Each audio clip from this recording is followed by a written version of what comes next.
Uterus मतलब कि गर्भाशय, जो कि एक कंप्लीटली मस्कुलर ऑर्गन्स है, मसल से बना हुआ होता है, पेल्विक एरिया में लोकेट होता है। और पेल्विक एरिया की मसल्स जितनी ज्यादा स्ट्रॉन्ग होगी उतना ज्यादा हमारा यूटर अच्छी तरीके से अपनी जगह पे लोकेट होके रहेगा।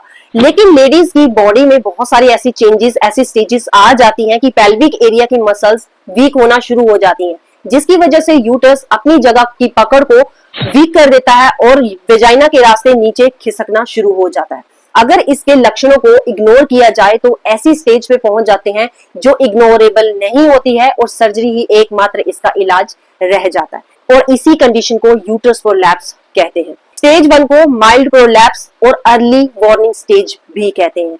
इस स्टेज में जो यूट्रस होता है ये अपनी जगह से डिसलोकेट होता है, लेकिन ये वेजाइना के कैनल के अंदर ही रहता है, मतलब वेजाइना के बाहर नहीं निकलता है। इसमें बहुत सारे लक्षण दिखाई देते हैं, जैसे कि आपको पेल्विक एरिया में प्रेशर बना रहता है, लोअर बैली में आपको हल्की हल्की पेन फील होना शुरू हो जाती है, आपकी बैक पेन बनी रहती है और आपको फटीग और टायर्डनेस रेगुलर यहाँ पे फील होना शुरू हो जाती है। ये जो स्टेज है ये बेस्ट स्टेज है जिसको आप रिवर्स कर सकते हैं नेचुरली, रेगुलर एक्सरसाइज से और अपने लाइफस्टाइल को चेंज करके।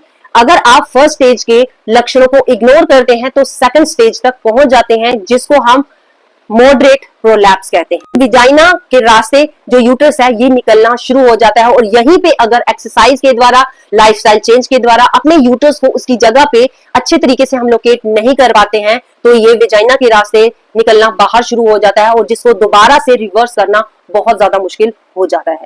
ये एक बहुत ज्यादा वार्निंग स्टेज होती है। इसमें यूट्रस विजाइना के ओपनिंग तक पहुंच जाता है लेकिन बाहर नहीं दिखाई देता है। लेकिन अगर आप फिंगर्स अपने विजाइना के अंदर करके देखते हैं, टच करके देखते हैं, तो आपको यहाँ पे यूट्रस फील होना शुरू हो जाता है। जब महिला खड़ी होती है, ज्यादा प्रेशर वाला काम करती है, ज्यादा बार बोझ वाला काम करती है, तब उनको हैवी प्रेशर यहाँ पे उनके वेजाइना के अंदर फील होना शुरू हो जाता है। इस स्टेज के भी बहुत सारे लक्षण हैं जो लेडीज की बॉडी में दिखाई देते हैं, जैसे कि बहुत ज्यादा जब वो एक्टिविटीज, फिजिकल एक्टिविटीज करते हैं तब उनको यहाँ पे यूट्रस फील होना शुरू हो जाता है। At the time of intimate uterus feel होना शुरू हो जाता है और कई बार बहुत रेयर केस में सेकंड स्टेज में उनको सेक्स के टाइम यहाँ पे ब्लीडिंग भी होना शुरू हो जाती है और उनको बहुत ज्यादा पेन का सामना यहाँ पे करना पड़ता है। बैक पेन हमेशा यहाँ पे बनी रहती है, आपके पेल्विक एरिया में प्रेशर, भारीपन और पेन बनी रहती है। आपके पीरियड्स इररेगुलर स्टेज 2 में हो सकते हैं, कॉन्स्टिपेशन और रेक्टम में पेन भी फील हो सकती है। अगर आप इसको एक्सरसाइज के द्वारा, रेगुलर एक्सरसाइज के द्वारा और रेगुलर अपने लाइफस्टाइल चेंज के द्वारा यहीं पे थम सकते हैं, यहीं पे स्टेज को रिवर्स कर सकते हैं तो वेल एंड गुड। लेकिन अगर आपने इस स्टेज के लक्षणों को इग्नोर कर दिया तो नेक्स्ट आप थर्ड स्टेज में अपने यूट्रस को रिवर्स नहीं कर पाते हैं।